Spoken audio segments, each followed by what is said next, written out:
अगर आप भी लेना चाहते हैं देश दुनिया की तमाम जानकारी तो आज ही सब्सक्राइब करें हमारे चैनल को। साथ ही नीचे दिए बेल आइकन को जरूर दबाएं ताकि हर अपडेट आप तक पहुंच सके। नमस्कार, साक्षी न्यूज सेंटर पर आप सभी का स्वागत है। रक्षा मंत्री राजनाथ सिंह इस समय लद्दाख के 2 दिवसीय दौरे पर हैं। रक्षा मंत्री ने बीआरओ की तरफ से बनाए गए 63 अहम प्रोजेक्ट्स का उद्घाटन किया और इन 63 में से 3 महत्वपूर्ण पुल भी हैं जो कि भारत चीन सीमा के रास्ते में उत्तराखंड के पिथौरागढ़ जिले के धारचूला क्षेत्र में स्थित हैं। इन तीनों पुलों का रक्षा मंत्री राजनाथ सिंह ने वर्चुअली उद्घाटन किया। इन पुलों में से एक तवा घाट के पास तवा घाट घटिया बगड़ मार्ग पर है, दूसरा किरकुटिया में जौल जीबी मुनस्यारी मार्ग पर और तीसरा लास्पा में मुनस्यारी बख्तियार मार्ग पर स्थित है। ये पुल हिमालयी क्षेत्र के इस हिस्से में स्थित सीमावर्ती सुरक्षा चौकियों को भारतीय मुख्य भूभाग से जोड़ते हैं। इन पुलों की लंबाई 140 से 180 मीटर के बीच है और ऊंचाई वाले क्षेत्रों में स्थित पुलों को बनाने में बीआरओ को विषम परिस्थितियों में काम करना पड़ा। इन 3 पुलों के निर्माण से पर्यटकों और सुरक्षा बलों दोनों को आवागमन में बहुत सुविधा हो जाएगी। इस दौरान रक्षा मंत्री राजनाथ सिंह ने एक संबोधन भी दिया और पूर्वी लद्दाख से चीन को कड़ा संदेश देते हुए कहा कि भारत गलवान के वीरों के बलिदान को कभी नहीं भूलेगा और देश के सशस्त्र बल हर चुनौती का मुंहतोड़ जवाब देने में सक्षम है। लद्दाख दौरे के दूसरे दिन रक्षा मंत्री राजनाथ सिंह ने कहा कि पड़ोसी देशों के साथ बातचीत के जरिए मुद्दों का समाधान तलाशने की कोशिश की जानी चाहिए, लेकिन साथ ही आगाह किया कि अगर कोई हमें धमकाने की कोशिश करेगा तो भारत इसे बर्दाश्त नहीं करेगा। आतंकवादी गतिविधियां लगातार चलती रहती थी। मैं विश्वास के साथ कह सकता हूं कि आतंकवादी गतिविधियों में कमी आई है यूटी बनने के बाद। और मैं अपनी आर्मी के बारे में कहना चाहूंगा, आर्मी सराहनीय काम कर रही है। हमारे पैरामिलिट्री फोर्सेस, हमारी लोकल वहां की पुलिस, जिस प्रकार का म्यूचुअल कोऑर्डिनेशन है, आईबी म्यूचुअल कोऑर्डिनेशन के साथ ये काम वहां पर हो रहा है। आतंकवादी मारे जा रहे हैं, लेकिन ऐसा नहीं है जो भी आतंकवादी दिखाई दे गया हमारी फोर्स ने उठाकर उसको मार डाला। यह भी कोशिश की जाती है हमारी आर्मी के द्वारा, यदि वह सरेंडर कर सकता है और जिंदगी की मेन स्ट्रीम में आ सकता है, समाज जीवन जीना चाहता है, तो उसे अवसर दिया जाना चाहिए। और उसके दरबारी के सामने खड़े होकर कहते हैं, भाई तुम सरेंडर करो, यकीन रखो, तुम्हारे पर गोली नहीं चलाई जाएगी। यह है हमारी आर्मी और हमारी फोर्सेस की संवेदनशीलता का इससे बड़ा उदाहरण हो कोई दूसरा नहीं हो सकता। फिर भी इसके पहले भी तरह तरह की शिकायतें की जाती थी। मैं इस देश का 5 वर्षों तक गृह मंत्री रहा हूं और बराबर मेरा कश्मीर भी जाना होता रहा है, जम्मू भी जाना होता रहा है, लद्दाख भी मेरा आना होता रहा है। समस्याओं से मैं अच्छी तरह परिचित हूं, क्या हालात थे। लेकिन दोनों फ्रंट पर, आतंकवाद पर और सोशियो इकोनॉमिक डेवलपमेंट को लेकर जब एक अभाव था, काफी हद तक कामयाबी मिली है। लेकिन अभी 2 साल का समय मैं समझता हूं किसी समाज जीवन में कोई बहुत लंबा समय नहीं होता है। और 2019 की तुलना में, जैसा मैंने बताया कि 2020 में आंकड़े हैं हमारे पास कि आतंकवादी गतिविधियों में काफी कमी आई है।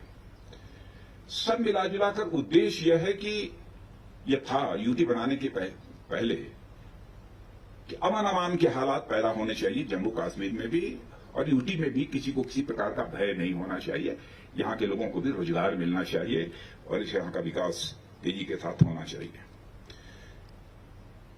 और आपने देखा होगा कि यूटी बनने के बाद इंफ्रास्ट्रक्चर बिल्डिंग और इन्वेस्टमेंट की दृष्टि से भी हमारी सरकार ने कई कदम उठाए हैं। और इस यूटी और जम्मू कश्मीर और लद्दाख में हमारे प्रधानमंत्री जी, अब पहले हमारे प्रधानमंत्री जी की मंशा पर लोग सवाल या निशान इधर के लोग, कुछ लोगों ने लगाना शुरू किया। Vested interest, vested political interest.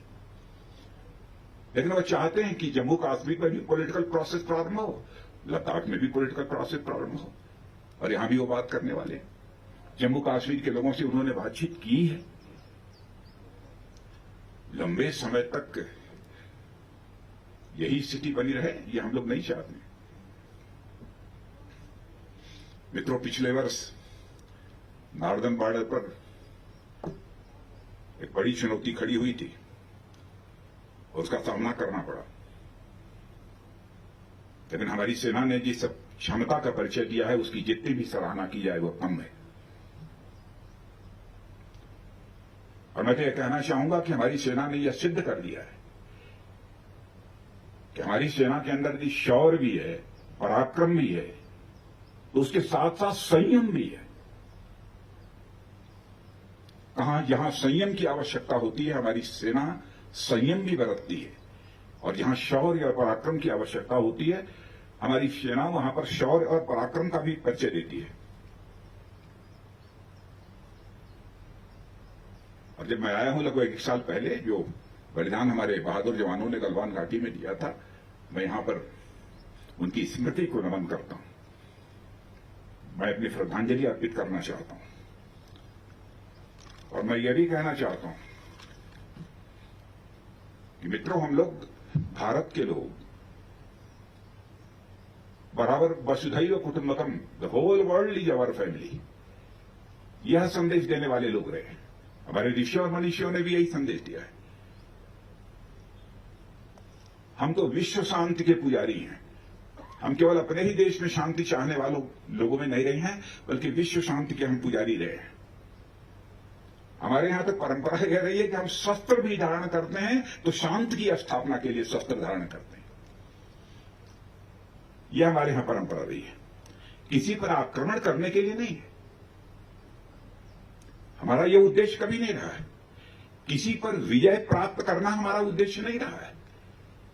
Bharat के इतिहास के पन्नों को पलटकर कोई देखे, भारत ने आज तक दुनिया के किसी देश पर न तो कभी आक्रमण किया है और दुनिया के किसी एक देश की 1 इंच जमीन पर भारत ने कब्जा किया। यह भारत का चरित्र है। इस बीच केंद्रीय स्वास्थ्य मंत्रालय ने बताया है कि लोगों को अब तक दी गई कोविड-19 टीकों की कुल खुराकों के लिहाज से भारत अमेरिका से आगे निकल गया है। भारत ने कोविड-19 टीकाकरण अभियान 16 जनवरी को शुरू किया था और लोगों को अब तक 32.36 करोड़ खुराकें लगाई जा चुकी हैं। वहीं 14 दिसंबर 2020 से टीकाकरण अभियान शुरू करने वाले अमेरिका ने 32.33 करोड़ खुराकें दी हैं। आंकड़ों के मुताबिक 1,01,98,257 स्वास्थ्य कर्मियों को टीके की पहली खुराक, जबकि 72,07,617 को दूसरी खुराक दी जा चुकी है। अब तक 45 से 59 साल आयु वर्ग में 8,71,11,445 लोगों को पहली खुराक, जबकि 1,48,12,349 को दूसरी खुराक दी जा चुकी है। इसके अलावा 60 वर्ष से अधिक उम्र के 6,75,29,713 लोगों को पहली खुराक, जबकि 2,34,08,944 लोगों को दूसरी खुराक दी जा चुकी है। कोविड-19 टीकाकरण के सार्वभौमिकरण का नया चरण 21 जून से शुरू हुआ है। उधर भारतीय जनता पार्टी की दिल्ली इकाई के नेताओं ने सोमवार को जंतर मंतर पर धरना देकर मुख्यमंत्री अरविंद केजरीवाल का इस्तीफा मांगा। केजरीवाल पर आरोप है कि कोरोना वायरस की दूसरी लहर के दौरान शहर की ऑक्सीजन जरूरतों को उनकी सरकार द्वारा बढ़ाकर बताया गया। सांसदों, विधायकों और पार्टी के पदाधिकारियों के साथ विरोध प्रदर्शन की अगुवाई करते हुए दिल्ली भाजपा के अध्यक्ष आदेश गुप्ता ने यह भी कहा कि केजरीवाल को आपराधिक लापरवाही के लिए गिरफ्तार किया जाना चाहिए। आदेश गुप्ता ने कहा, उच्चतम न्यायालय की एक समिति की अंतरिम रिपोर्ट में कहा गया है कि केजरीवाल सरकार ने असल जरूरत से 4 गुना ज़्यादा ऑक्सीजन की मांग की, जिससे अन्य राज्यों में ऑक्सीजन की कमी हो गई और कोविड मरीजों की मृत्यु हुई। इसके लिए केजरीवाल स्वयं जिम्मेदार हैं और उन्हें अपने पद से इस्तीफा दे देना चाहिए। जरूरत से 4 गुना ऑक्सीजन की डिमांड करना और जब ऑक्सीजन प्रोवाइड करा दी गई तो दिल्ली के अंदर कोरोना की महामारी में डर का माहौल पैदा करना और फिर दिल्ली के अंदर एक अफरा तफरी का माहौल पैदा करना, ये उस समय अरविंद केजरीवाल ने किया जब दिल्ली के लोगों को संबल और सहायता की जरूरत थी। मैं बताना चाहता हूं, उस समय भारतीय जनता पार्टी के यहां बैठे एक एक कार्यकर्ता जो इस धरना स्थल पर नहीं है, ऐसे हजारों कार्यकर्ताओं ने कोरोना में सेवा ही संगठन का काम किया। और उस समय हमारे एक एक कार्यकर्ता, वो हमारे माननीय सांसद हो, विधायक हो, जिलाध्यक्ष हो, पदाधिकारी हो, उनके मन में एक तकलीफ थी कि किसी को कोई भी जरूरत आन पड़ी है कोई ऑक्सीजन की, तो उन्होंने ऑक्सीजन कंसंट्रेटर भी उपलब्ध कराए, ऑक्सीजन उपलब्ध कराई। जरूरतमंदों को जो होम आइसोलेशन में थे उनको भोजन पहुंचाने का काम भारतीय जनता पार्टी के कार्यकर्ताओं ने किया है। अस्पतालों के बाहर वो उनके तीमारदार जो भूखे रहते थे, इनको पानी उपलब्ध नहीं था, उनको भोजन और पानी उपलब्ध कराने का काम भारतीय जनता पार्टी के कार्यकर्ताओं ने किया है। क्योंकि राजनीतिक दल होने के साथ साथ भारतीय जनता पार्टी मानवता और इंसानियत में विश्वास रखती है और इसीलिए दिल्ली के लोगों का दर्द समझते हुए उन्होंने सेवा ही संगठन कार्यक्रम को चलाया।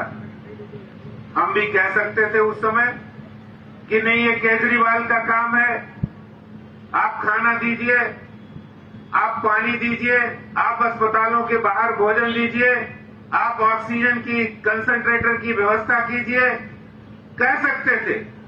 लेकिन भारतीय जनता पार्टी के कार्यकर्ताओं ने उस समय राजनीति नहीं की और उस समय लोगों की मदद करने का काम किया। लेकिन वहीं दूसरी तरफ बड़े अफसोस के साथ कहना पड़ता है, मैं समझता हूं हो सकता है कि हम सब लोग वो आवाज सुन रहे हैं, लेकिन ये आवाज बहुत दूर तक जाएगी, पूरी दिल्ली नहीं पूरे देश में जाएगी कि उस समय अरविंद केजरीवाल लगातार सियासत कर रहे थे और वो सियासत लोगों की जान के साथ कर रहे थे।